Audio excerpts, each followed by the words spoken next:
Salve, salve galera, mais um podcast 48 começando. Eu, João Lima, mais uma vez substituindo Rafael Brasileiro como apresentador e aqui com Heber Costa e Pedro Galindo, mais uma vez nesse dia, vou dizer o dia, eu sempre adoro dizer o dia, 29 de janeiro, estamos gravando aqui de 2025. Bem-vindo, Heber, bem-vindo, Pedro, como é que vocês estão? Tudo bem? Tudo tranquilo, meu amigo. A gente tem que começar a dizer, só porque também na entrada do programa, o número da edição, né? Na edição passada foi o programa número 20, inclusive, né? Dos All Stars. É porque o Até um número acaba número sendo, emblemático, né? às vezes, é meio fake o número, É. enquanto o esporte faz o quarto gol da noite, tá? Isso é um bom ponto aí, porque a gente mesmo era pra estar no programa, então, né? Sei lá quanto, né? Você 200 já e tá Então, cacetada, né? estragando a gravação, pô, falando de esporte, velho. eu me inspirando aqui em Matias Pinto e Felipe Nobre Figueiredo, que eles sempre falam que eles estão assistindo no paralelo.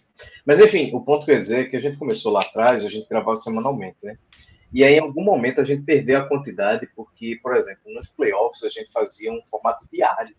Então, além de irritar muito as nossas esposas, a gente começou a produzir uma quantidade homérica de episódios, e tipo, só em um playoff a gente fez, sei lá, 60 episódios, porque os playoffs duram tipo 2 meses, alguma coisa assim, né? Então, acaba que a gente. Qual é o número que está agora, Pedro Galindo? Agora é o 21, esse é o episódio 21. Que provavelmente é tipo o episódio 400, sei lá, qualquer coisa desse tipo Eu aí. Mas chutaria ele. uns 200 e pouquinho, provavelmente. Não, pô, isso aqui é Talvez. igual a revista da Marvel, volta pro número 1 pra valorizar mais. É, Toda revista, né, quando muda editora, até a Turma da Mônica não tem essa numeração, mas é muito triste. Mas enfim. E também foi uma decisão nossa, né? A gente parou e quando a gente voltou, a gente acabou perdendo todo o histórico. Então, realmente, a gente está na edição 21, gravando do dia 29 de janeiro, que muitos dizem que é tipo 89 de janeiro já, né? E não tem muito como discordar. Até a própria NBA, meus caros, eu tô achando que a gente está num momento assim. Meu irmão, chega logo a deadline para acontecer alguma coisa, porque parece que só tem Jimmy Butler na liga hoje, né? Só ele que dá notícia, ele e as lesões, né? Mas enfim, vamos embora que o tema da gente hoje, falei de lesão, mas o tema da gente hoje vai tentar não considerá-las para chegar no tema que a gente decidiu, que é o All Disappointing Team, né? O time tem aquela piadinha, né? Pô, no final da temporada tem o All First Team, All Second Team, All Third Team, All First Team Defensive, né? Essas paradas. Então a gente resolveu fazer o All Disappointed Team, né? Porque a gente também tem nossos prêmios, né, Pedro Galinho? Você já estava aqui da outra vez, Éder ainda não, né? O MVP do povo. Como é que a gente chamava mesmo? O troféu tapinha nas costas. tapinha nas costas. Esse a gente tem que Que não voltar a foi fazer, você. né? No fim dessa temporada a gente vai fazer. Né? E aí, Heber, você que ainda não estava, a gente premia o cara que, poxa, você não é MVP, isso é muito óbvio, ninguém vai votar em você para MVP. Mas a gente vai lhe premiar como MVP, porque a gente acha que você mereceu. Eu me lembro que no Então, Racha do Filhos, uma vez a gente fez eles fizeram, né, o troféu Wanda e o The Real MVP. E era justamente isso. Pra dar o prêmio pra um cara que não era o MVP da liga mesmo. até vi que ontem o Lakers apanhou do Sixers, né? Obrigado aí a todos os envolvidos. Mas eu vi que depois do jogo a mãe de Iverson foi conversar com o LeBron. Achei bem legal, um ponto até de certa forma emotivo e tal. Enfim, e aí a gente tem esse prêmio e agora a gente está trazendo o All Disappointing Team. Hoje, a gente, no dia 29, estamos a quase uma semana da deadline, né? Se janeiro realmente conseguir acabar, né? A gente, na semana que vem, tem a deadline, então a gente, qualquer pauta correria um certo risco de ficar velha muito cedo, né? Então a gente decidiu aproveitar essa vibe de meio de temporada e chegar num consenso. O que é que a gente fez? Só Que a tem gente... uma pauta que não vai ficar velha, que são os artigos que estão publicados lá sobre a trade deadline. Sim. Que é sim. bom, que são duas Inclusive, partes, né? Uma é a parte do CBA, né? A parte de regras e tudo mais. Na verdade, essa é a parte mais, né? O artigo que vai ficar lá e todo ano você pode consultar, pelo menos até trocar de CBA daqui a 10 anos, sei lá. sim. Tá valendo. E a segunda parte é a parte da temporada, desta temporada, que é a ficha de todos os times com quem tá querendo o quê, na verdade, na opinião da gente, não na minha, mais especificamente. Não vou botar a culpa em ninguém algumas coisas que eu disse ali. Mas é basicamente o que cada time quer, deveria fazer, né? E os recursos que tem, as necessidades que tem de elenco, tá faltando ala, tá faltando armador, não sei o quê, e quem em teoria estaria disponível, né? Quem não tá na rotação, quem tá insatisfeito, quem o time quer trocar porque quer tancar. Toda essa galera tá lá com o valor do contrato, para se você quiser brincar na Trade Machine, tem um guiazinho legal para acompanhar lá. Já que tá fazendo e jabá aí... todo mundo, né, João? Eu vou aproveitar também que tá todo mundo fazendo jabá. E vou fazer aqui o jabá dizendo que, enquanto o Rafael está de licença paternidade, né, isso a gente está assumindo aí a newsletter, né, tomando conta ali com alguns temas, né, e a gente vai começar também a publicar no site, né, era uma decisão que a gente vem amadurecendo já. Então, para quem assina a newsletter, essas pessoas vão continuar recebendo ali exclusivo sexta-feira, né, e na semana seguinte, né, a gente que escreve geralmente textos que são mais, né, soltos, não são tão datados assim, na semana seguinte deixa para o site e aí a gente vai postar os textos do passado também, né? Para quem quiser ver lá, as reflexões de Rafael, a história dele. Tem muita coisa que é totalmente atemporal, né? A história dele chegando no Canadá, a história dele vivendo lá a vida dele e indo para os jogos da NBA, na arena do Toronto Raptors, enfim. Uma série de histórias que valem a pena sempre, né? Estar sendo relidas ali. E dessa semana é um texto ali sobre os All-Stars, né? A gente tá chegando no All-Star Game. O programa passado já foi sobre os All-Stars, né? E a gente refletiu aqui sobre se tinha salvação esse evento e tal. No programa eu disse que não tinha mais, que estava morto. Porém, no texto da newsletter eu mudei de opinião. Então, se você quiser ver qual é, vai lá e tem, né, algumas reflexões ali sobre esse evento. E nem todo mundo aguenta assistir ainda, né? Que Pedro tava usando o plural de modéstia aí, mas na verdade ele que assumiu, não é a gente que tá. Ele assumiu a newsletter, tá com mais uma responsabilidade aí. Mas dá o devido crédito aí ao. Então, pessoal, produtor, 48 minutos. Tudo. Porque além de você conteúdo, ler né? os conteúdos que a gente produz, né, você se inscreve na newsletter por lá, né? Além de ter os textos, o texto de Heber é muito bom e deu um trabalho gigantesco. Então, você que está ouvindo, vendo a gente, além de deixar o like, além de avaliar a gente no Spotify, no seu agregador aí favorito, dá uma passada no 48minutos.com, dá uma lida nesse texto, dá uma olhada, porque foi um material muito legal produzido por Heber, tal qual o de Pedro. E essa semana eu não tenho que pedir desculpas, porque minha newsletter saiu na segunda-feira. Eu já ia dizer, tal qual o seu também, né? Que essa semana o resumo tá excelente, né? Essa semana eu estava um pouco mais inspirado na escrita. Tem semana assim, eu não sou escritor, nem devo ser nenhum dia, né? Mas eu imagino que deva ser assim. Deva ser assim, você produzir. Falou um cara que já tem uns 200 mil textos publicados na internet aí. Eu não sou escritor e tal, né? Eu tenho, mas ninguém lê. Isso assim, quando você é escritor e ninguém lê, você não é escritor ainda, né? Mas enfim, o lance é que às vezes a inspiração não vem, né? Você tá lado ali, o negócio não anda. E como eu falei no começo do episódio, a temporada tá numa parte que ela não ajuda também, né? Tá naquele banho-maria, assim, né? Porque geralmente depois do All-Star Game, que a gente tem os times, alguns pelo menos repaginados, a gente começa a ver como realmente vai se desenhando para a reta final, né? Parece que nesse momento é aquele momento do freio de arrumação, deu uma freadinha para fazer uma curva, né? E depois entrar de novo na reta e a gente chegar nos playoffs. Mas enfim, tá lá também a coluna da semana NBA. Até agora não faltei nenhuma, nem no Natal, nem no Ano Novo. Vamos ver se no Carnaval sobreviverei. Agora passou da metade já, pô. Agora é ladeira abaixo só. O Carnaval é em março, né? Às vezes ele cai muito perto do All-Star Game para dar aquela folga pra gente, né? Mas não, dessa vez ele caiu em março, então vamos ter que dar um jeito aí. Mas enfim, 48minutos.com, apoia.se/minutos, e aí você ajuda também a gente a manter isso aqui funcionando, se você curte esse conteúdo. Mas sem mais delongas, pelo amor de Deus, já temos aqui 10 minutos de conversa fiada. Vou explicar um pouquinho como foi o All Defense, o All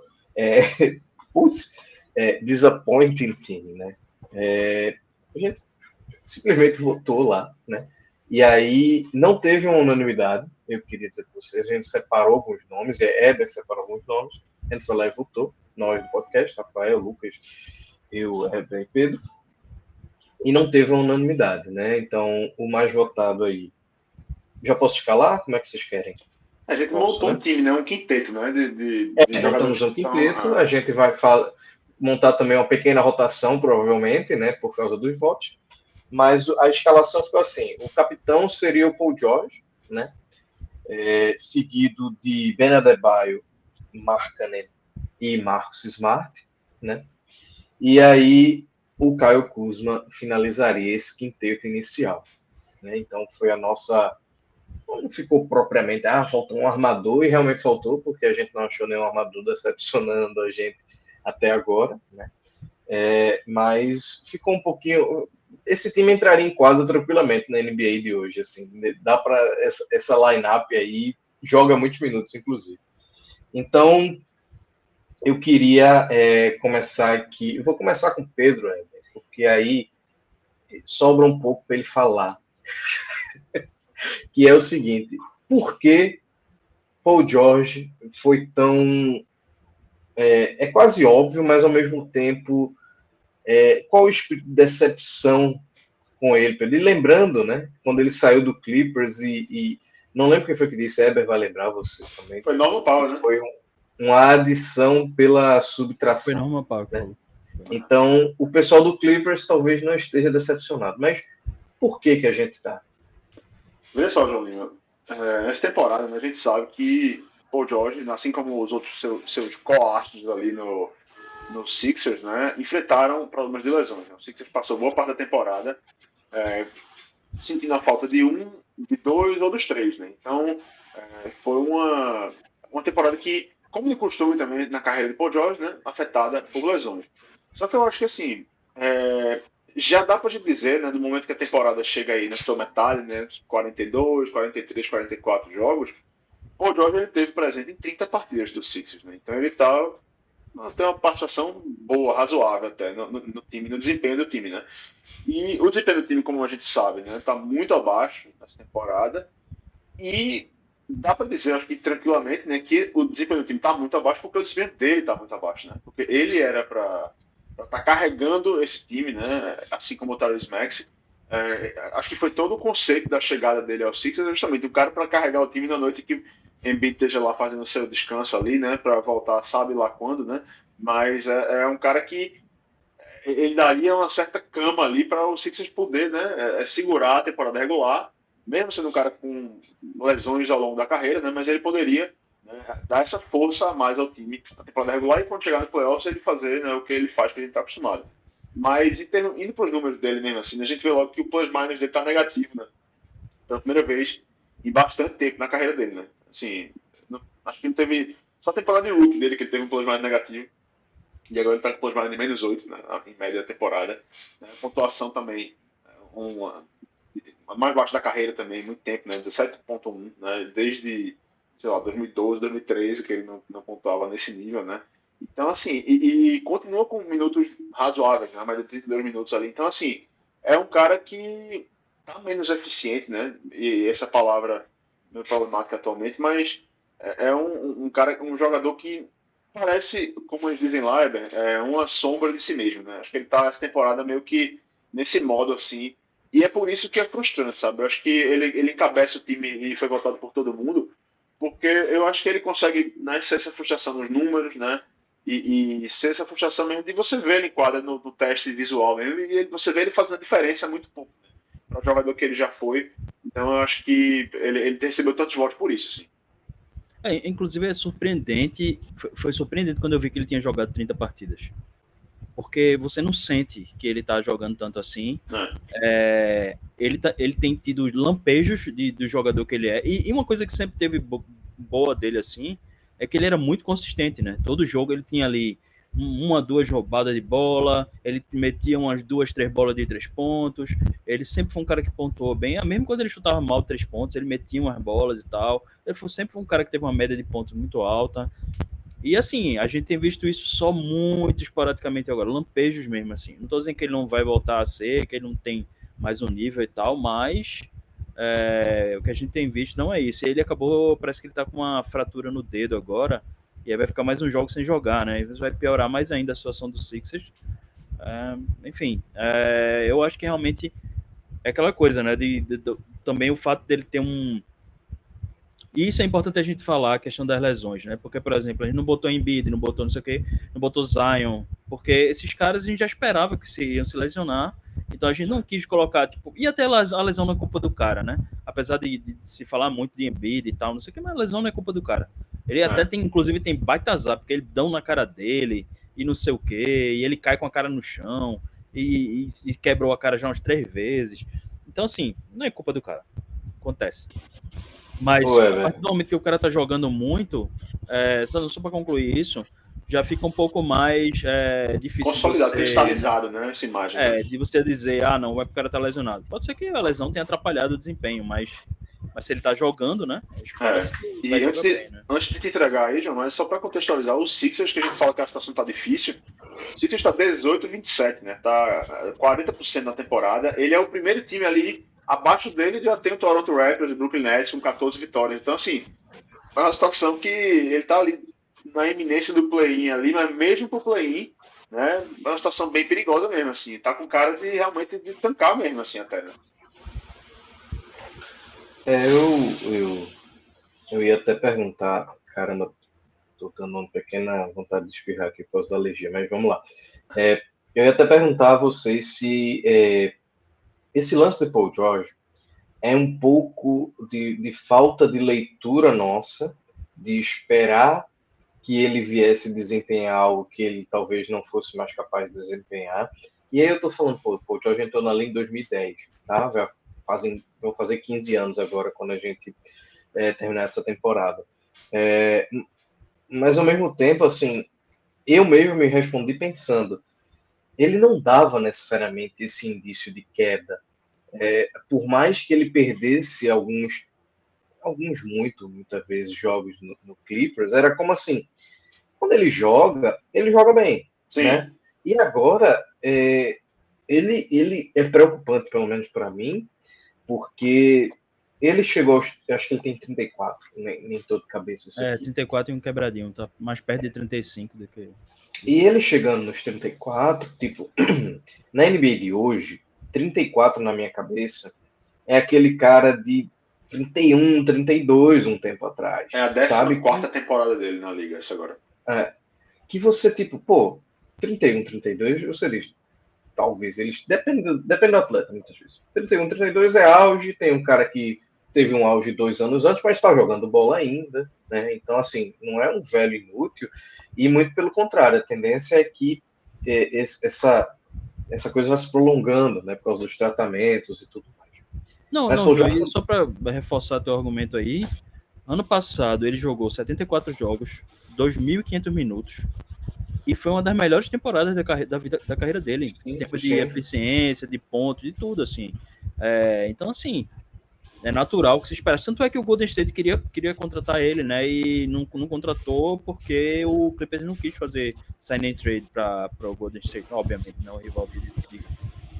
E é o lance que, assim, a gente vai falar agora como engenheiro de obra pronta. Mas você falou mais ou menos na pré-temporada. Eu falei na pré-temporada que eu jamais assinaria esse contrato. Porque, por mais que ele tivesse bem, 4 anos para um cara que já teve lesões muito sérias, já perdeu muitos jogos por outras lesões, você assinar, é a mesma coisa quando o Lakers lá atrás, mesma coisa não, mas quando o Lakers, no fim da carreira de Kobe, continuava assinando contratos altíssimos com ele, pela questão do status, né? Você assina o cara até ele querer acabar na sua franquia e foi o que aconteceu. Mas Paul George é diferente, né? Paul George nunca venceu nada só. Nunca venceu, para começar, né? E ele não tinha sequer um histórico com os Sixers, né? Então, assim, para um time que já tinha essa possibilidade de ter uma estrela super machucada no Embiid, por que fez isso? Então, por isso que era a minha pergunta. Será que a gente esperou alguma coisa errada? Mas, na verdade, ele realmente tem entregado não só a questão de lesão, né? Que ele tá meio esquisito mesmo. Então, e aí, é ridículo falar isso, mas é uma coisa que só o tempo vai dizer realmente. Porque se ele volta ano que vem bem de novo, a gente, era algo dele. Ele precisava se recuperar. Ou se ele não vai ser trocado, né? Mas digamos que os Sixers mudem um pouco o elenco e ele volta a jogar bem e diga, putz, então era alguma outra coisa. ou troque o técnico, aí a gente descobre. Mas por enquanto a gente só tem realmente a decepção. E por isso que ele acabou encabeçando a nossa lista. Foi. Vocês querem complementar algo mais para o Jorge ou eu posso passar para o próximo nome? Não, vamos embora. Segundo nome aqui é o Ben Adebayo, né? O Ben Adebayo, eu vou começar, mas depois vocês complementam aí. Para mim, ele é um cara que ele decepciona há um bom tempo, assim. Ele não é ruim, muito longe disso, mas eu tenho uma coisa com ele que nos playoffs ele costuma não entregar o que a gente espera. Ele tem alguns lampejos muito bons, né? Assim, momentos incríveis. Mas ele tem muito jogo que ele é um completo inútil e é impressionante assim para o nível que ele pode entregar. E para esse ano ele conseguiu trazer um pouco disso para a temporada regular. E é isso que é realmente preocupante, porque a gente está falando aqui de um cara que está fazendo 15,8 pontos, ok, está pegando 10 rebotes e dando 4,5 assistências, mas bicho, o Ben Adebayo é um pivô e ele está chutando 46% de quadra. Isso é muito preocupante, assim. Não, e a queda em relação ao ano passado, né? Que ele foi All-Star. Aliás, nos últimos 2 anos ele tinha sido All-Star, né? Ele já foi All-Star 3 vezes e as últimas 2 foram consecutivas, de temporada retrasada e temporada passada. E esse ano você não viu ninguém nem falando, assim. Ele apareceu, acho que na votação ali, mas por quem se vota, mas a questão das discussões, assim, né? Das pessoas elegendo times e tal, ninguém nem cogitou. Não. A gente mesmo, acho que nem cogitou. Nem lembrou, nem citou ele. Isso é que ele tem o hype ainda de ter sido tipo, medalhista de ouro com os Estados Unidos, né? Ele é, assim, da seleção americana, né? Então, assim, mesmo assim ele não tá sendo lembrado, né? Acho que... E tem um outro cara que ele fala também que foi eleito, né? Tu já citou todo mundo ou não? Não, tá ainda furou. Ah, a gente falou já, falou tudo já. Falou, né? Isso, falou. O outro cara, que é o Scott Barnes, também foi All-Star, mas ele já entrou como substituto, né? O Ban não, ele não tinha citado não, porque ele não foi titular.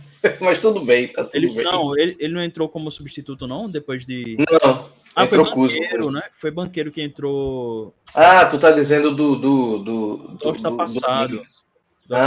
Sim. Eu não me lembro se foi Scott Barnes ou foi coisa, mas enfim, ele foi All-Star, ele também... Foram os 2 casos que a gente viu de caras que foram All-Star e não vão ser esse ano. Pelo menos que eu vi, só vi isso. O Scott Barnes foi ano passado. Mas também achei um pouco aberração. Mas enfim, tem um pouco do hype, da novidade, etc. O ponto de Ben que eu ia até complementar aqui é que tem uma coisa muito doida, porque logo quando ele... Isso é muito engraçado, porque quando ele apareceu, eu vi ele chutar de 3, e para mim, na minha cabeça, toda vez que eu assisti o Heat, ele chutava pelo menos uma bola de 3 por jogo. E isso aí certamente foi alguma ilusão que eu tive, porque eu tô vendo aqui que até a temporada passada, retrasada, ele oscilava entre 0,1 e 0,2 bolas de 3 por jogo. Ou seja, a cada 5 jogos ou 10 jogos ele chutava uma bola de 3. Ano passado já foi para 0,6, né? Então, para quem chutava 0,1 é 6 vezes mais, né? Apesar de ser pouco ainda. Então, o que é que isso significa? Que ele precisa de 6 vezes menos jogos para chutar uma bola de 3. E aí, de repente, ele se apaixonou e essa temporada ele tá chutando um número baixo, é verdade. 2,4 bolas de 3. Na NBA de hoje é quase ridículo. Mas que pra ele é muito. Mas pra ele é muito, porque... Pra ele é 240 vezes o que ele arremessava antes. 240 vezes o que ele jogava por jogo, né? Então, é meio surreal, assim. Ele inexistia no jogo dele e agora é uma coisa que é presente. E o pior de tudo, ele chuta 27,4% de 3, então quem é que tá dizendo pra ele chutar essa merda? Desculpa, chutar isso de 3, sabe? Só corrigindo, 24 vezes, né? Pra também não fugir aqui da matemática, né? É 0,1, né? É isso. 24. É porque a gente fez a conta, enfim. Mas, então assim, eu tenho um problema com o Ben Adebayo. Talvez o primeiro deles, eu sou muito preconceituoso com jogador baixo. Armador baixo eu não gosto muito. Pivô de 2,6 m, eu fico, caramba, 2,6 m, não dá para ser pivô. E até dá, né? Tem exceções aí e tudo mais. Mas no estilo que ele joga, eu sempre achei ele muito mais o ala que estava executando um pivô ali do que qualquer outra coisa, apesar dele ser fantástico defendendo o garrafão. Por um tempo, pelo menos. Né? Então, assim, Ben Adebayo foi o nosso pivô titular aí. Vocês querem adicionar algo mais? Por que esse homem decepciona vocês? Eu acho que nessa situação toda do Heat na temporada, né, essa coisa direta do Jimmy Butler mesmo, né, essa situação troca, não troca, o cara falando merda no Instagram e postando e aquela coisa, né? As entrevistas e tudo. Eu não sei se soma com esse fato dele ter ido para as Olimpíadas e, sabe, o time mesmo entra naquela espiral de merda, assim, né? Que termina sugando todo mundo. E alguns jogadores terminam se deixando levar nessa má fase mesmo, enquanto outros terminam, né, se destacando e assumindo protagonismo que não tinham antes, enfim, como as coisas Mas se isso dão, acho que é geralmente. mais um motivo para criticar ele, Pois porque ele é, poderia ter assumido o total protagonismo. Aí o que é que tá sobrando aí? Tá, Eric Spoelstra, ele falou semana passada que não, geralmente eu não faço essas campanhas para meus jogadores, mas eu acho que Tyler Hero deveria estar no All-Star esse ano. Porque ele assumiu a cara do time agora. né? E Então, deveria mesmo. assim, deveria. Eu votei nele, inclusive. E eu acho que Bamba, assim, ele tá. Essa coisa do arremesso em três também, que era uma coisa supostamente importante, né? Como tu falou, né, João? O cara que não, pivô que não é tão alto, que vai ter certos matchups que ele vai ter que dar outro jeito. E a bola de três dele, que parecia um caminho para expandir esse jogo dele, termina que ele não evolui como se espera. E aí vem essa crise toda. E aí a situação vai ficando azeda lá, e essa tormenta toda. Aí ele vai fazer essa temporada muito abaixo, né, do que a gente Uma conhece coisa dele, né? que Uma coisa que vale a pena observar também é que recentemente o calouro Kelly Ware passou a ser Verdade, titular bem e lembrado. está jogando ao lado dele. E eu notei que ele diminuiu, que Ban diminuiu a quantidade de bolas de 3 pontos. Agora tá nos últimos, sei lá, 10 jogos, ele tá chutando, ele só chutou 3 bolas uma vez, a maioria foi 2 ou uma ou nenhuma. Então já né, tá ainda, quer dizer, mais ou menos, não reduziu muito que ele tá chutando 2 por jogo. Mas assim, se você for tirar a média aqui, provavelmente ele tá chutando menos. É, Porque teve Keléo. jogos que não, o Ban.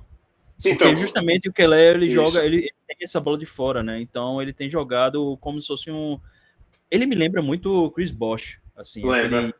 aquele cara altão, que tem aquele arremesso até um pouco meio parecido. Então, enfim, mas não tá falar dele. Eu acho que lembra um pouco o Embanyama também, assim, sinceramente, é um Embanyama low cost, assim, né? Tipo, o cara que tá Mas ele ali, ele é bem é. grandão, comprido também, ele é super comprido, assim, E é mata a muito bola de atlético três, né? também e Muito tal. atleta, pega a Ele ponta tem uma aérea. certa técnica, é um bom jogador.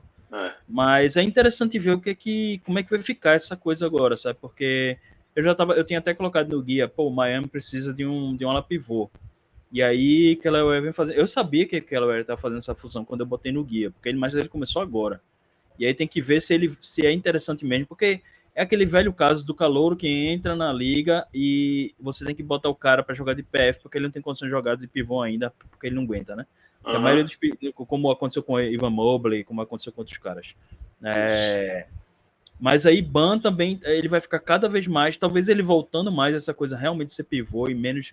Ele tem um lance também de dar muita assistência, né? De ser um cara que consegue fazer. Ele tem uns diferenciais assim no ataque. É. E você não sente, não sei, velho. Desde o começo da temporada do Miami, para mim, parecia um time fadado a ir mal. E basicamente teve vários jogos que foi carregado por Tyler Hero. Teve um jogo contra o Detroit que eles ganharam porque Hero meteu a última bola. Teve outro jogo que eles ganharam porque Hero meteu a última bola também. Então, assim, para mim já era um time que já estava com mais vitória do que deveria ter. E você não está sentindo também o impacto de Ban nas partidas, né? Ele tem feito, acho que ele teve um jogo de 32 pontos, mas no resto da temporada, eu acho que ele não teve mais nenhum. E teve outro de 30 pontos só. A maioria dos jogos ele tá fazendo 15, 12, os últimos jogos 11, 12. Tá assim, meio complicado. Enfim, desempenho abaixo. E nessa época, a galera pira pra ser All-Star, né? Os caras começam a jogar pra caramba. Você vê Maxi aí, Harden tá jogando que só a bexiga aí. E Ban tá meio contrário, né? Acho que também porque agora, como tu falou, a crise com o negócio do Miami lá, deve ter também tirado todo o tesão da temporada para eles, né? Mas eu não sei, vamos.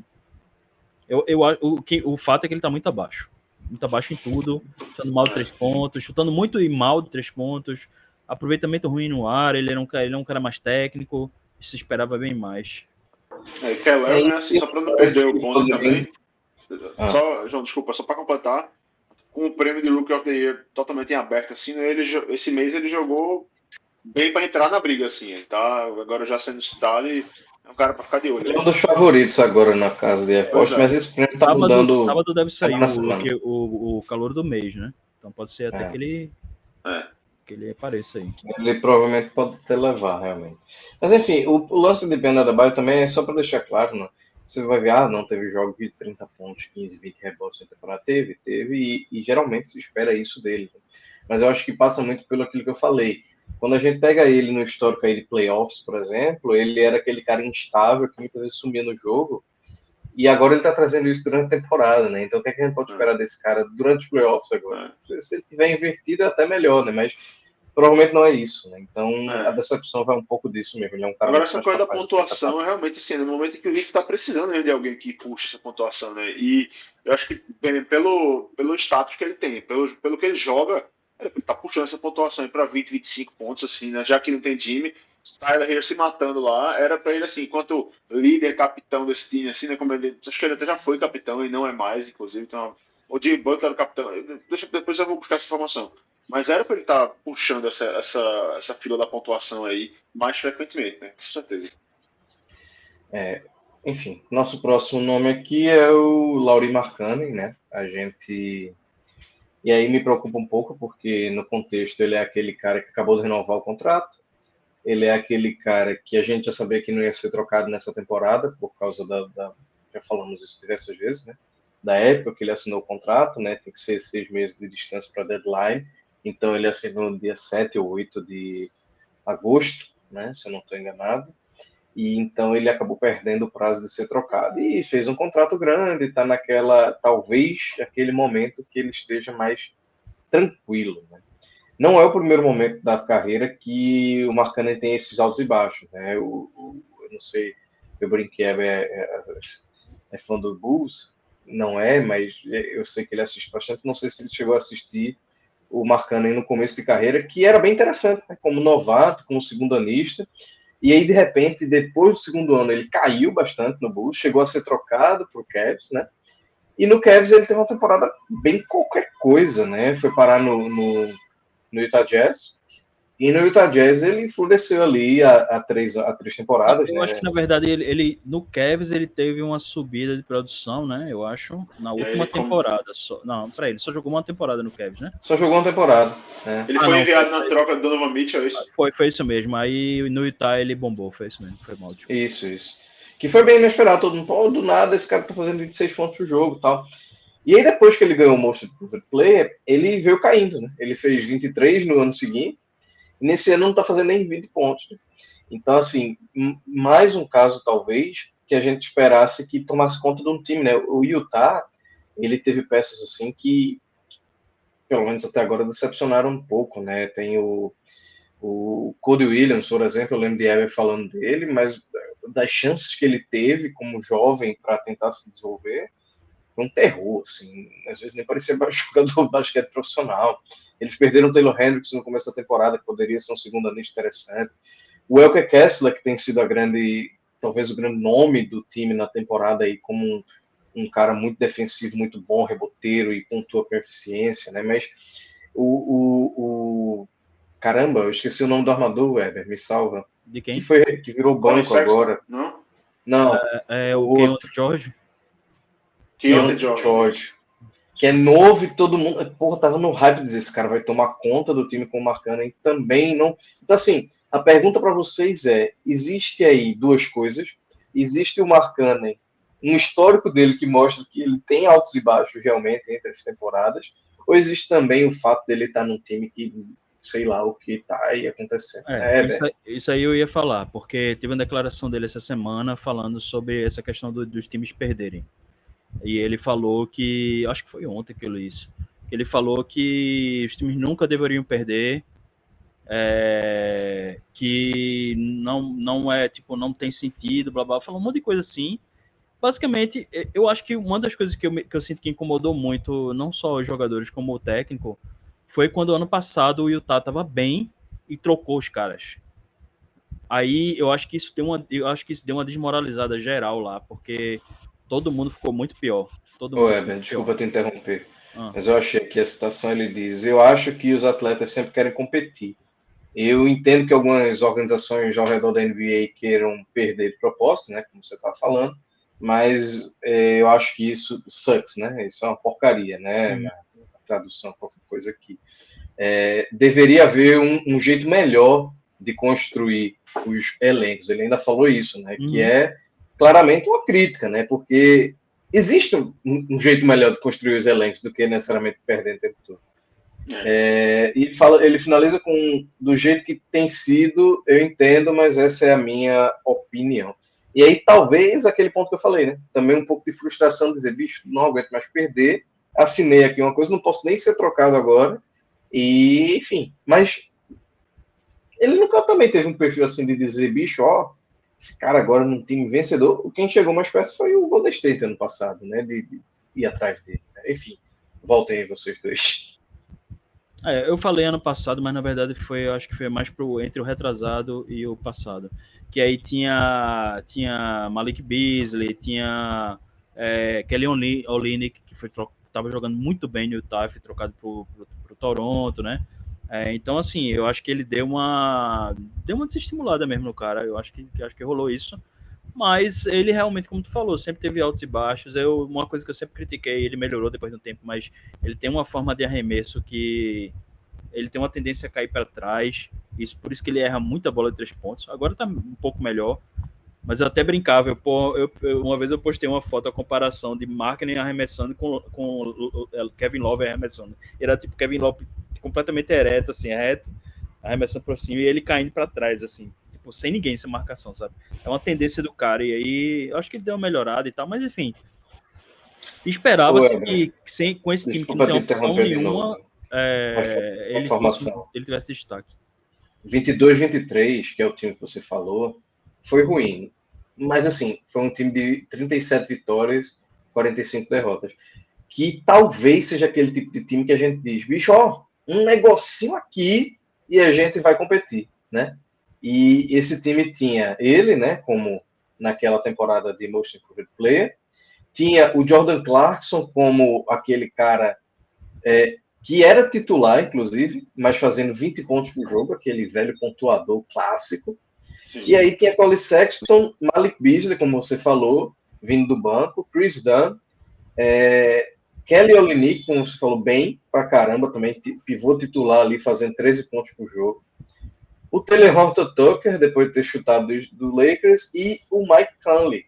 E tinha o Welker Kessler de novato. Então, assim, não era um time propriamente com cara de futuro, mas tinha algumas peças que você poderia ir remontando ali, né? O Welker Kessler, o Lauri Markkanen, você poderia ter capitalizado aí talvez em cima de um Colin Sexton, dando alguma coisa para ele aí de montar ao redor dele, não ao redor dele, né? Então, acho que tem esse ponto realmente que tu trouxe aí. Pô, parecia que era outra coisa. E, de repente, os caras simplesmente... E no ano passado eles estavam bem também. Teve um momento da temporada que eles ganharam várias partidas seguidas. E aí, eu acho que foi mais ou menos por essa época, agora assim, de janeiro, que eles trocaram mais uns caras. E aí, meu amigo, aí foi ladeira abaixo. Aí teve uma sequência no final da temporada que eu acho que foi umas 12 ou 13 derrotas seguidas. Assim, foi realmente uma tancada mesmo. E esse ano... 13 derrotas seguidas. Pois é. Aí realmente tá não incentiva muita gente, né, Pedro Galindo? Mas até mais fácil, eu acho. Eu acho que o Oeste tá bem complicado aí, né? A disputa tá muito forte ali. Você tá vendo até times como Warriors, Kings ali, né? Que são, né, de médio para bom ali, mas que estão no pau ali para tentar arrumar uma vaguinha no play-in. Então, assim, para o Jazz tancar isso aí, e outra coisa, para o Jazz também trocar um desses ativos aí, né? É uma coisa que, por exemplo, John Collins, né? Um cara que tá na mira aí já, que muito possivelmente pode ser que seja removido aí. O Lauri não, mas de repente Colin Sexton, né? Os caras que, tipo assim, o Jazz acho que não vai hesitar em adquirir mais capital, né? Seja jogadores ou pix, seja lá o quê, e ainda por cima piorar e ter mais chance de pegar um Cooper Flag, por exemplo, né? O outro menino lá, o Dylan Harper, né? Um desses caras do top 3, top 4, que é um draft extremamente promissor, né? E quanto ao Lauren, assim, é um jogador que, assim, acho que ele tá tendo uma temporada bem abaixo, né? Um cara que, como vocês falaram, é um cara de altos e baixos, né? E eu acho que no momento da carreira em que ele tá, que ele é bom, ele já provou que ele é bom para jogar na NBA, né? Agora, para ele ser o que ele pode ser, ele tem que ser bom da maneira constante, né? Toda noite entregar e tudo mais. Então, assim, toda noite, todo ano, o ano inteiro, e ser aquele cara, né, que dá para você contar, né? E eu acho que ele ainda tá mostrando que, tipo assim, talvez seja muito por conta do Utah Jazz em si, né? De estar nessa situação de se rebuild e tal, um time mais competitivo, com mais foco, talvez ele pudesse, né, encontrar uma outra faísca, assim como, por exemplo, o PJ Washington, né? Que quando eu fui para Dallas, eu falei, pô, esse cara é jogadores completamente diferentes, mas que jogando num time perdedor é uma coisa, e jogando num time vencedor pode ser diferente, né? Então, fico curioso para ver como seria o Lauri Markkanen jogando no time vencedor nesse momento da Só, carreira dele, né? só para concluir essa questão do Jazz aí, de máquina, e é por isso que quando eu botei lá no artigo que eu achava que o Jazz precisaria definir um núcleo de reconstrução, pô, porque já começou a reconstrução faz 2 anos, né? Bem dizer. Eu ia falar isso, Ah, E aí, mas eu acho não. tipo, ter John Collins. exato. Tipo, você tem jogadores ali que tem algum valor e tal. Mas a questão não é nem essa. É tipo assim, pô, seu núcleo vai ser. Eu achava que eles tinham um núcleo até interessante. Ia ser Keontae George, Markkanen e Walker Kessler. E aí você monta ao redor desses caras. Eu Sim, não sei se eles sim. não acharam o suficiente, mas de todo jeito, se eles não acharam, eles precisariam trocar, né? O Golden State, por exemplo, não quis trocar por Markkanen, Draymond Green falou, porque eles queriam só acharam que ia fazer diferença para eles ter 2 caras, no caso Paul George e Markkanen. Se fosse um só dos dois, para eles não ia mudar o patamar deles. Eles têm razão, porque eu acho que realmente não mudaria. Eu acho que Markkanen ajudaria lá, mas não mudaria. Tipo. Então assim, ele não é um cara que vai mudar o Utah de patamar. Ele é um cara que já tá o quê? Com 28 anos? Quem marca, né? 27. 27, né? É. Então, assim, ele já tá numa timeline bem mais avançada do que os outros caras que estão lá. Para ele ser referência desse cara, ele teria que ser um cara muito melhor do que ele é. Assim, ele não é ruim, mas para ele ser uma referência durante um rebuild, ele é quase como se fosse John Collins no lugar dele, assim, talvez um pouquinho melhor, mas não muda muita coisa, né? O E ideal para aí, ele seria trocar marketing para um cara rejuvenescer um pouquinho, pegar um cara ali de 24 anos, que está começando a entrar no auge e tal, e botar marketing para um time que pode competir. Enfim, não não é sei. quem vai pagar isso, né? Eu acho que marketing tem um pouco disso do contexto mesmo, resumindo. E só para finalizar, é um trabalho que muitas vezes a gente não critica tanto, mas o trabalho do Danny Ainge é bastante confuso.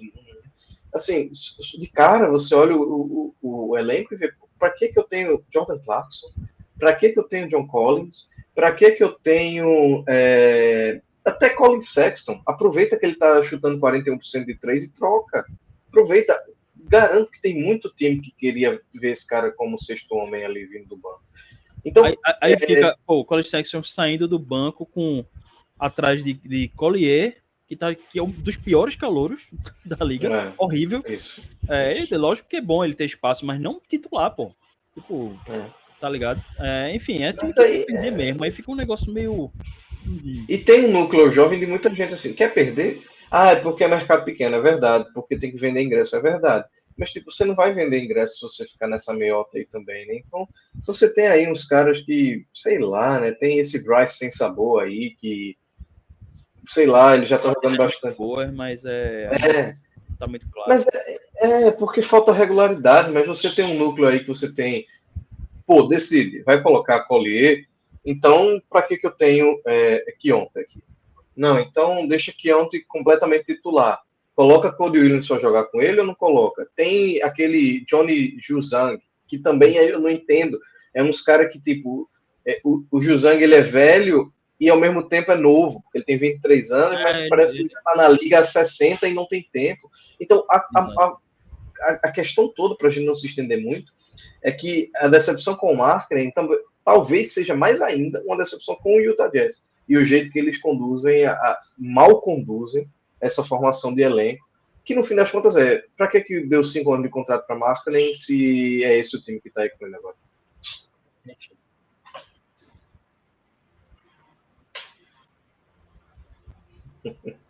Collier pelo menos entra e agora é titular, né? Isso que é muito doido, né? Mas talvez Browning no Utah também virasse titular em algum momento.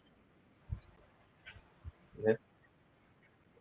Vamos, o próximo é o nosso querido Caio Kuzma, né? Caio Kuzma, a gente já falou bastante sobre ele aqui recentemente. Laker Legend, né? E assim, ele é mais um caso que, assim, o time é muito ruim, mas ele tem estado muito abaixo do que ele já foi lá nesse time ruim, né? Porque o Washington não é muito diferente do Washington ano passado, né? Ele é tão ruim quanto. Então, o que é que está acontecendo com o Kyle Kuzma, que ele está fazendo? Ó, vou ler números e passar para vocês, tá?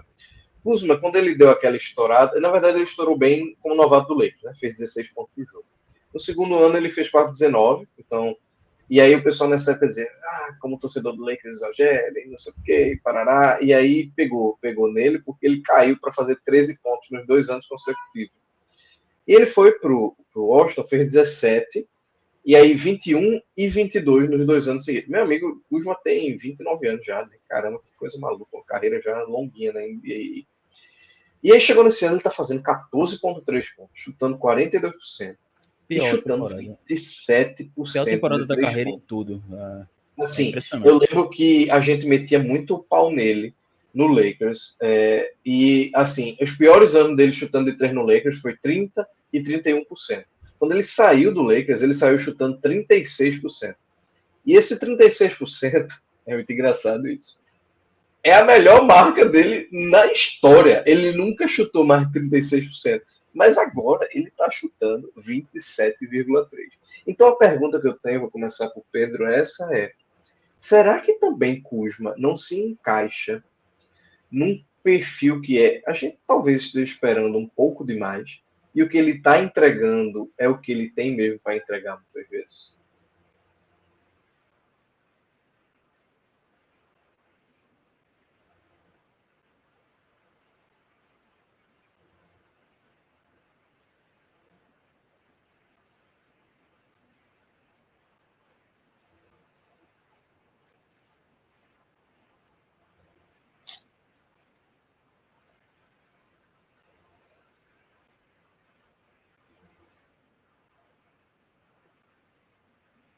Todo mundo, né? Agora o pessoal começa a me ouvir novamente. Pode ser que eu tenha falado algumas coisas que ficou no mudo, né? Que eu fui tossir e tirei o microfone, né? Mas acho que passou pouco tempo. Aí foi no momento que o pessoal estava falando. Mas sobre o Kuzma, né? Agora sim, que vocês já estavam me ouvindo, vão ouvir novamente. É, ele é um cara que há pouco tempo ele falou sobre. Assim, eu não confesso que eu não sei mais se foi ele que falou ou se foi circulado isso, né? De que ele estava finalmente consciente de que era a hora de ser trocado, de sair do Wizards. Né? Não sei se isso tem a ver com o fato de ter perdido completamente a motivação de jogar lá, né? Se o Não, ele Wizards. falou assim, ele disse que tinha meio que falou assim como se fosse tinha cansado ou que ia parar de tentar se encaixar no Isso, Wizards. Que ele agora exatamente. ia ser ele e tal, e ele foi e fez aquele jogo de 30 pontos e no outro jogo já foi uma Sim. porcaria de novo. Porque esse Wizards assim, é um time que é muito Tem difícil de um ponto, assistir, né? desculpa, Pedro, mas É. dessa fala tem um ponto que me pega bastante, que ele dizendo aqui. Não só ir lá fora, ao der, no caso, é ir jogar, né? Mas e tentar deixar o pessoal se desenvolver. Isso é muito bom, né? Ele trouxe uma coisa mais egoísta. Não só Tentar. fazer isso, somente jogar meu jogo. Ou seja, ele meio que assumiu dizendo: o meu jogo não serve pro time, não, sabe? É tipo, eu vou jogar meu jogo e seja o que Deus quiser, né? Mas aí, por exemplo, só para retomar aquele ponto que tu falou no começo, não, que era, o Wizards é o mesmo. E, pô, tá tendo a melhor temporada da carreira, pô. E aí, qual é a desculpa que você tem pra, não, eu tô num time ruim que não faz sentido e tal, não sei o quê? Não tem. Não, a desculpa não é essa. E ele mesmo foi bem no Wizards antes também. Então não É, mudou nada. Então, assim. é. O Wizards, o que mudou essa temporada foi o treinador, né? Mudou o comando Mudou no técnico, meio né? da temporada passada, né? Isso, é O verdade. Anselmo foi demitido e o Brian Keefe assumiu. Pois é. Então, assim, é um time que é bem difícil de assistir, disfuncional, e todo mundo sabe disso há bastante tempo já. Mas é um time que ele já foi bem, né? E que, enfim, essa temporada, não sei se com as mudanças, a chegada do Alex Sarr, Valanciunas, mudou um pouco ali o frontcourt, a rotação. Se ele tem, né, dificuldade ali para encontrar o jogo dele no meio dessa rotação. Mas o fato é esse, como eu disse, né? A temporada da carreira dele em tudo, né? Então é um cara que ele frequentemente é citado ali como um cara que pode ser, né, uma alternativa de troca para algum contender e tal, mas talvez essa alternativa de troca que se fala tanto seja a ideia que se tem desse jogador, né, João? Eu vou voltar para o que tu estava falando ali no começo, né? a ideia que se tem do que Kuzma é, do que ele pode ser, que é muito contrastante atualmente com o que ele vem sendo de fato, né? A sensação que eu tenho com o Kuzma às vezes é que ele é aquele cara que é peixe de aquário pequeno, sabe? Tipo, que o cara quando tá que ele não deveria estar ali, porque quando ele tá naquela situação menor, em que ele é o maior peixe do aquário, ele se comporta de um jeito que não é produtivo, sabe? Que o cara acaba... É o jogador famoso menos é mais, né? Que eu sempre falo. É o cara que, quando tem muito volume, muito espaço, acaba ficando pior. Então, eu acho que ele no Lakers contribuía, tinha limitações e tal naquela época, não estava bem, mas ele contribuía. E eu acho que ele contribuiria em vários times. Eu estava pensando, por exemplo, que ele seria ótimo no Bucks, sabe? Tipo, no lugar de Middleton. Porque aí, pô, ele é um cara super alto, ele é um cara que pega rebote, ele pode jogar na 4 quando Giannis for jogar de pivô, quando for de small ball, ele pode jogar na 3 quando tiver Ele formando. não é meio um Bobby Portis que não pega rebote, não. Não, mas ele cria muito Sem os mais, né, crazy do que o Bobby eyes. Portis. Não, então. Bobby Então, Portis mas vai pro se garrafão e você, ele vai pro perímetro, né? se você É uma coisa. limita o quanto ele vai criar, porque o Bob Portis já é reserva Sim. lá, né?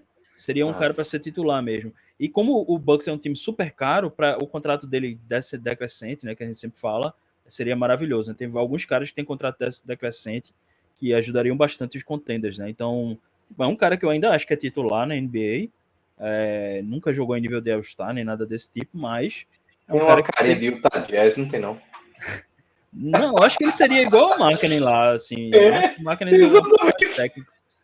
Então é a mesma coisa que tá O- acontecendo no Wizards, né? Ele é aquele cara que tava ali. Tudo bem que ele se lesionou esse ano e não, quando voltou, não voltou legal, mas assim, não acho que é só isso, não, porque ele já voltou faz tempo e ainda não melhorou. Tem uma coisa sobre Kuzma que eu sempre penso no mundo das ideias de Platão, que era onde tudo acontecia perfeitamente, né? E a gente só ia chegar quando a gente, né, transcendesse ali racionalmente e tal. E às vezes eu acho que é isso. Eu acho que ele tem uma ideia de que ele é um puta jogador, sabe? All-Star, sei lá. E ele mesmo se sabota porque ele não consegue fazer isso que Heber acabou de falar. Não aceitar um papel de, putz, eu sou um pontuador muito bom, eu vou fazer isso aqui especificamente. Eu vou criar para mim quando o ataque tiver de tal maneira, eu vou fazer isso. Ele não consegue fazer isso. Assim, eu nunca achei que fosse um jogador propriamente muito inteligente dentro de quadro. Né? E fora Mas, também, né? obviamente, Lembra quando ele ele falou que, quando estavam especulando que ele ia ser trocado do Lakers, que ele disse que não queria ir pra Orlando, que era uma franquia que não sei o que lá, e acabou sendo trocado pro Wizards, né? é, ele, ele ele se envolveu em polêmicas assim desnecessárias, né? E até dizem que acho que foi o LeBron que pediu um pouco para ele sair do time, né? Porque eu tenho para mim que esses jogadores mais chatos, né? Como o LeBron, como o Kobe, mais estrelas também, né? Não tem muita paciência para esses caras que percebem um jogo maior que não tem, né? Então acabou que ele queimou essa relação. E para finalizar o Kuzma, eu acho que o que a gente está falando aqui talvez também traga um pouco de receio para a própria NBA, assim, para os próprios diretores, dirigentes, né? Porque ano passado estava muito fácil ir atrás dele, né? Estava muito barato, ele tem um contrato que hoje em dia é considerado barato, e a gente falou muito de Dallas, falou muito de Oklahoma, eventualmente Bucks, como o Ever falou aqui, ou até algum outro que a gente nem poderia imaginar que, sei lá, digamos até o Knicks, antes de levar o Count e tal, poderia ter ido atrás dele. E não aconteceu. Ninguém teve a coragem de fazer esse truco, né? Então, E talvez o, exista e um o pouco de Wizards medo. mais um que perdeu o bonde, né? Poderia, não quis trocar ele ano passado, parece que estavam oferecendo Sim, uma escolha de primeira rodada e mais um jogador, e não quis trocar, e aí agora o cara caiu de produção e eles não estão conseguindo nem tipo, duas escolhas de segunda rodada, não sei o que, nem isso. Enfim. pois é. Se o Então, o Markkanen bom da continuar história na mesma passa. toada aí, né, também, né, o Danny Ainge vai ver uma história parecida também, né? Se tipo, o Markkanen continuar jogando a temporada abaixo e tal, ele recusou mundos e fundos pelo Markkanen no Golden State ano passado. Quem sabe se no ano que vem ou no ano depois virão propostas do mesmo patamar, né? É, E agora enfim, temos vamos nosso ver. último homem aí, né, no nosso time. Temos o nosso homem nem do time titular.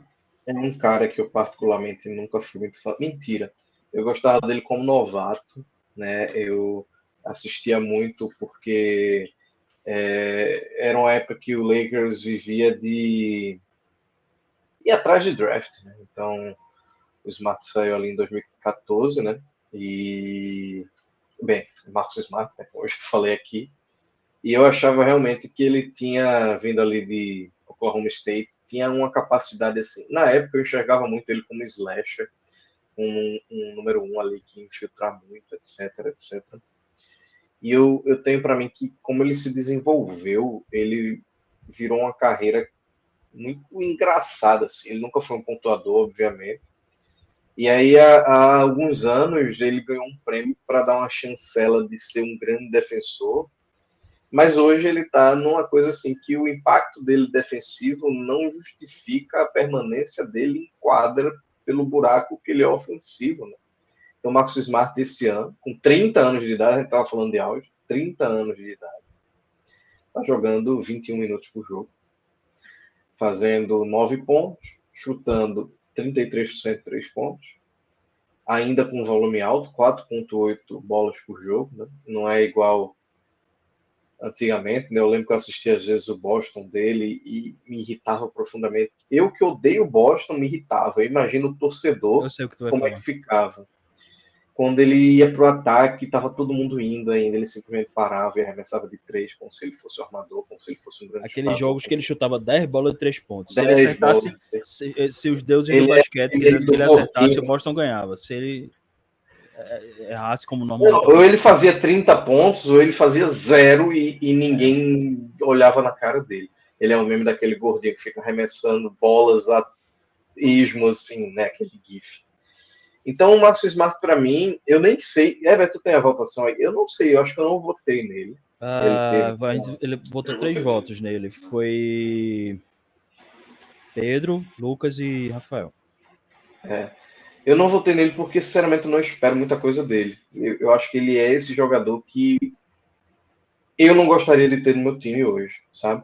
Talvez, se ele conseguisse ter um pouco de noção, se ele entrasse na cabeça dele que poderia ser um Tony Allen, inclusive jogou no Memphis, massa. Acho que seria massa. Ele é um cara extremamente forte. Ele não é alto, né? Ele tem 1,90 m, mas ele é muito forte. Ele é muito forte. Ele tem aquele, o lower body, né? Como se fala lá, ele é muito forte ali. Então, você empurrar ele na defesa é uma coisa quase impossível, né? Então, assim, eu acho que ele tem um perfil, mais uma vez, se a gente for parar para pensar aqui, talvez a gente esteja falando de jogadores que não entendem bem o perfil dele no jogo. Enfim, o que é que você acha, Heber Costa? A única coisa que eu acrescentaria aí é que é mais um dos caras que o Boston largou, né? Largou a mão, né? Mais um daqueles caras, Quando Robert o Boston Williams, larga, Isaiah Thomas. é, Quando larga, meu amigo, é porque o cara realmente Grant parece que não tem mais Williams, jeito, não. é, Grant Williams, né? é. E assim, ele até engana se você olhar, ele tem 18 jogos na temporada, mas ele, na verdade, só jogou, se não me engano, foi 300 minutos, que é muito pouco para essa altura da temporada, né? Uhum. Então assim, é, eu não sei realmente. Acabou que ele meio que chegou para ser um substituto de Dillon Brooks, né? E nem tá nem de longe isso, assim. O Dillon Brooks, com todos os defeitos, é um cara que é um super defensor e tem chutado bem de 3 pontos também. E ele é um cara mais velho, né? Já vai para completar 31, mas parece que já tá com 35. A sensação que você tem é que ele não tem mais né, Aquele rodomurcho. a capacidade. Rodou muito com o pneu murcho, né? É meio isso mesmo, assim. Então, eu sempre achei que o prêmio de defensor do ano foi meio super valorizado em alguns sentidos, porque eu acho que a capacidade dele não é que ele era tipo aquele cara que faz o lockdown no cara, né? Trava, ninguém passa, não sei o que, como o Drew Holiday era. Ele é aquele cara que ele tinha a vantagem de defender várias posições, como tu falou, o negócio do abdômen, né, e tal, do lower body do cara, que ele conseguia defender, por exemplo, o mismatch de pivô. Pivô, Isso era né? muito interessante nele. Então, acho que ele tinha essas coisas, mas ele ganhou aquele prêmio mais porque pela defesa do Boston, que era espetacular naquele ano, né? Eu acho. Então, Acabou que ele se deu muito bem com isso aí e Precisava premiar alguém da melhor defesa, né? Aí botaram ele. E nunca mais ele foi pro Memphis e a gente sequer viu ele realmente, né, tendo impacto assim no Memphis. Ele tá 2 temporadas lá, 2 temporadas ele só jogou 38 jogos no total. Então, complicado, né? É engraçado, né? Que tipo, quando ele vai pro Memphis ali, né? Que o Memphis manda Dylan Brooks para Houston, depois toda aquela polêmica, né? Quando o Memphis é eliminado nos playoffs ali pro Lakers, né? Que Dylan Brooks sai falando merda do jogo 1 lá, diz que cutuca o urso, que quer marcar LeBron mesmo, e não sei o que e tal. E aí Sim. depois a galera do LeBron e os caras caem matando em cima dele, ele sai da série desmoralizado. E o Memphis, ele publica até uma nota na época dizendo que, sei lá, que Dylan Brooks, ele está afastado, uma parada assim. Ele foi meio que humilhado mesmo, assim, pelo Memphis Grizzlies, né? Ele foi pro Rockets. E todo mundo pensou, Marcus Smart vai para Memphis, né? Memphis do Grit and Grind. Marcus Smart, defensor do ano. É um casamento perfeito, né? E é um upgrade em relação a Dylan Brooks, né? Porque Dylan Brooks é um cara ali que gosta de ser o vilão. Agora em Houston ele tem até um apelido, né? Dylan the Villain, né? Ele gosta de assumir essa coisa do vilão, de ficar marcando ali. E agora você tem um cara que foi o Defensive Player of the Year, né? Aí termina que acontece o quê? Né? Quando o Boston larga a mão do Marcus Smart, o Memphis está lá com um jogador que só perde, né? Perde protagonismo, né? Ele vem virando cada vez uma peça ali, né? Com menos espaço, por exemplo, que, sei lá, Scottie Pippen Jr. e caras assim, né? E pelo menos nessa rotação do Memphis, né? E enquanto o Dylan Brooks tá lá fazendo super partidas pelo Houston Rockets, é um time muito bom de assistir, um time muito competitivo, né? Então, fica aí mais uma lição da previsibilidade das coisas na NBA, né, bicho? É loucura. A única coisa que eu queria fazer antes de a gente fechar, passar a régua aqui, era só citar alguns caras, porque eu pensei também tem 2 contextos que eu acho que até Smart poderia se encaixar, que é tipo aqueles caras que estão em decadência, meio que tá acontecendo isso com o Drew Holiday, ele tá tendo uma temporada abaixo também. André Drummond, tipo, nunca pegou tão pouco rebote, assim, mesmo se você calcular a questão da minutagem, né, por 36 minutos. Então, é a pior temporada dele em termos de rebotes. Quem foi outro cara mais velho? Teve vários caras mais velhos, assim, que eu fui olhando, tipo, Jeremy Grant, né, outro cara que tá com 30 anos, e aí o cara começa a ter uma queda, já tá tendo uma das piores temporadas da carreira. E tem os caras dos segundo anistas, né, que eu não quis colocar porque ficava aquela famosa queda do segundo ano, que às vezes não é nenhuma queda, mas, tipo, por exemplo, o Scott Henderson, ele melhorou, mas não é aquela. Como ele foi muito mal, a melhora foi pouca. Outros caras aqui de segundo ano, Jaime Hackers, Cason Wallace, que tá virando mais esse cara mais defensivo lá no OKC, que é mais o que precisam dele, né? Não precisa dele pontuar, então é até difícil avaliar se ele melhorou ou não. O Coulibaly piorou muito e ele já não era muito bom, a eficiência piorou. Eficiência, a gente fala de eficiência porque com um volume muito alto, você tem que ter um mínimo de eficiência. Você não precisa ser tipo, chutar 40% de 3 pontos.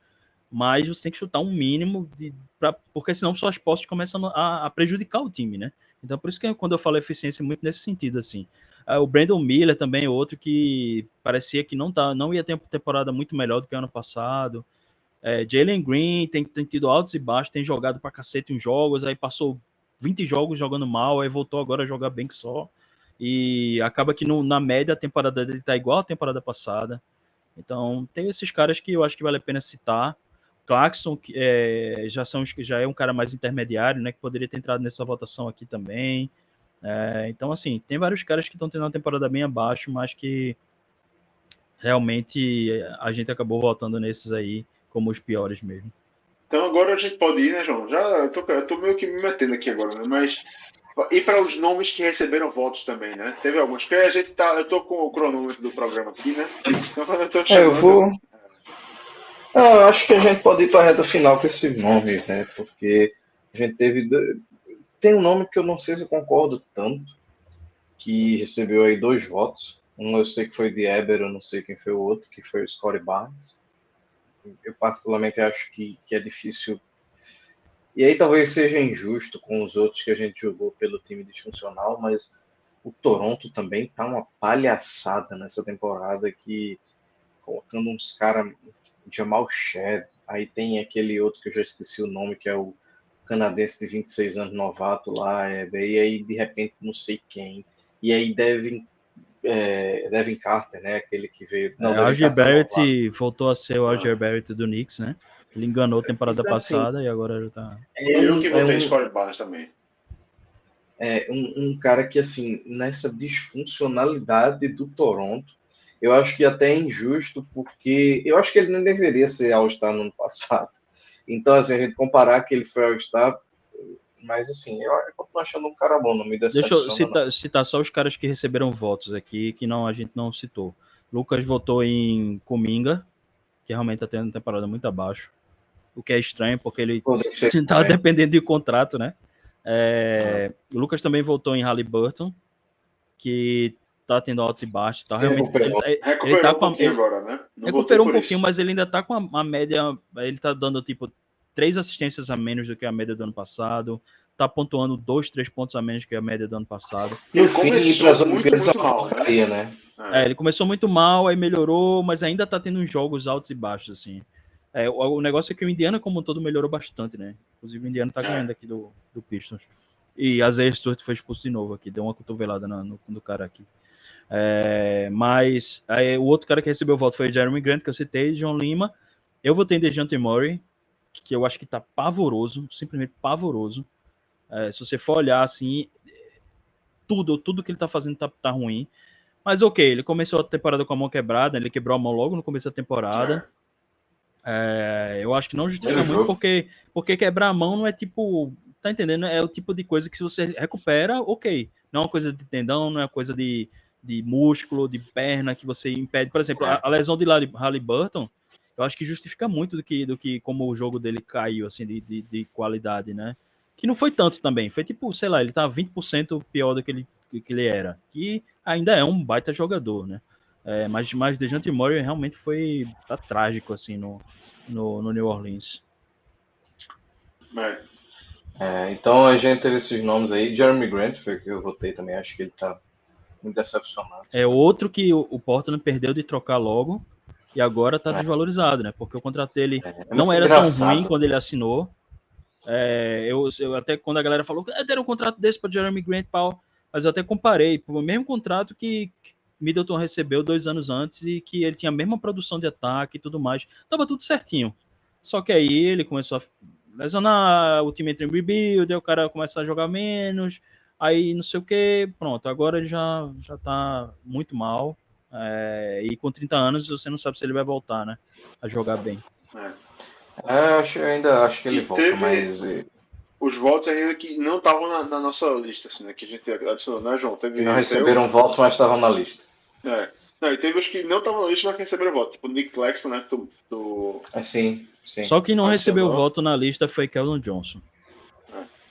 Porque Keldon Johnson já vem faz tempo decepcionando, então acho que a gente já se acostumou. Porque a queda dele foi muito grande, por isso que eu botei.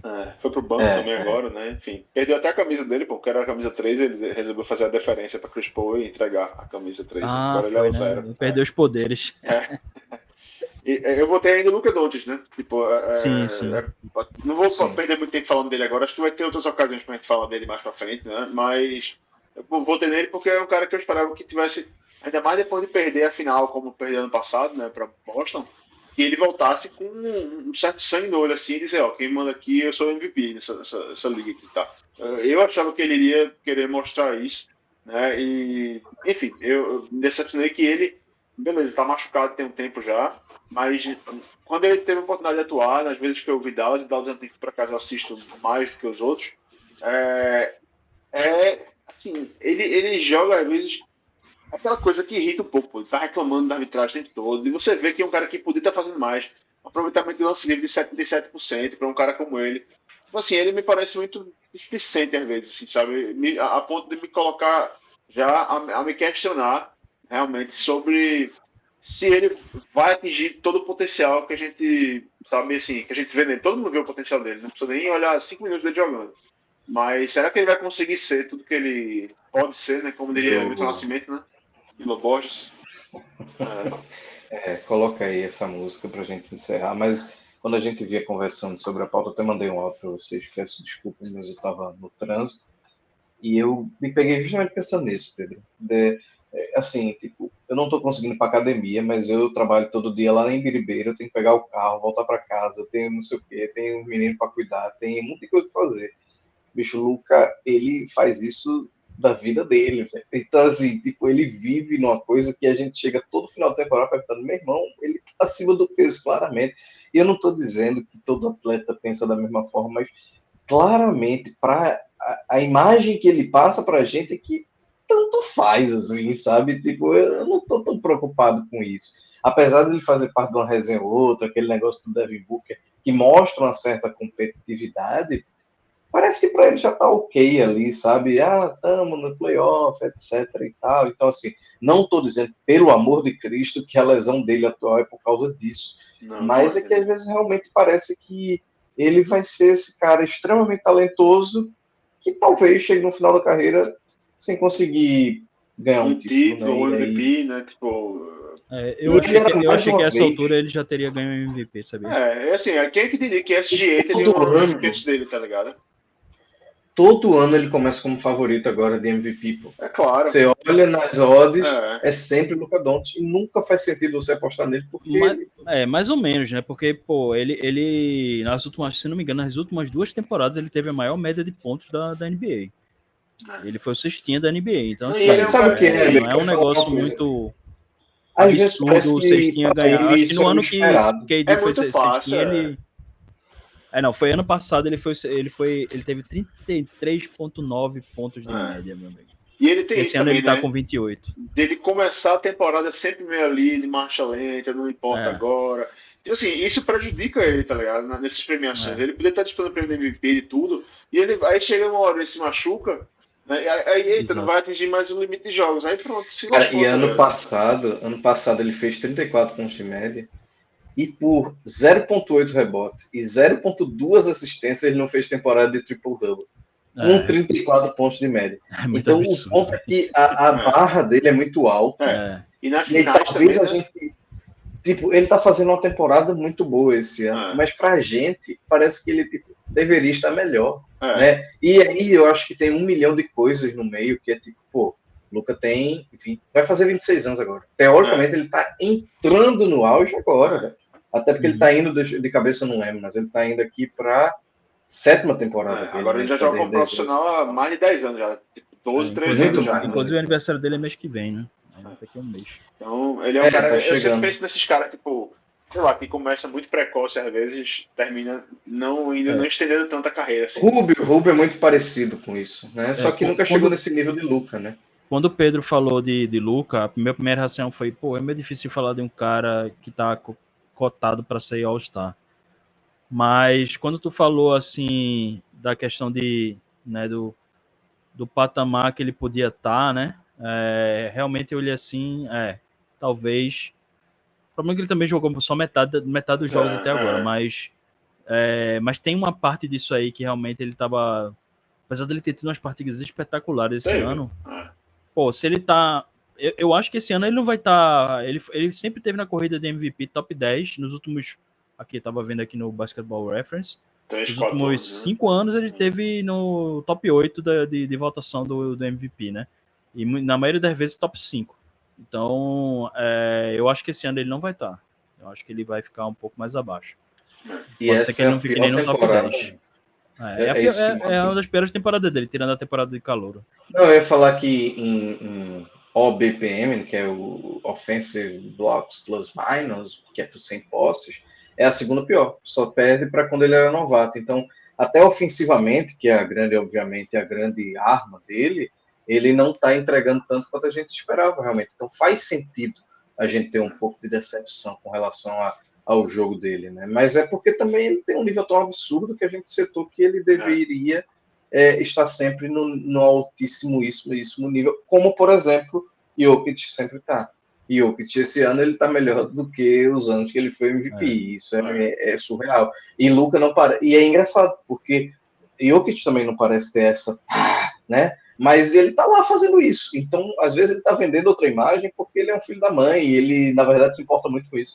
Mas Luka não tá nessa mesma pegada. E tudo bem, cada um do seu jeito. Só que a gente acaba enxergando de um jeito que tipo, é o que Pedro falou, eu concordo muito. Eu cheguei na final do Oeste e para não verem como se fosse uma tartaruga em cima da árvore, esse ano eu vou chegar de novo e vou tentar ganhar o título. E na verdade o Dallas agora tá muito longe disso, especialmente porque perdeu ele também. E só para deixar claro também que Lucas, assim, se ele se apresentasse agora, anunciasse no Twitter, larguei, ele era um Hall of Famer por tudo que ele conquistou na Eslovênia, no Real Madrid, e, tipo, a carreira que ele tem já é fantástica, e ele já será um dos jogadores mais talentosos de todos os tempos, isso ninguém vai tirar dele mais. Agora, o legado que ele vai deixar em termos de títulos e, né, prêmios individuais, aí é que está em jogo ainda, e ele está sempre se prejudicando, né, e é frustrante demais isso, decepcionante, né, desapontante, né, para usar a palavra do programa.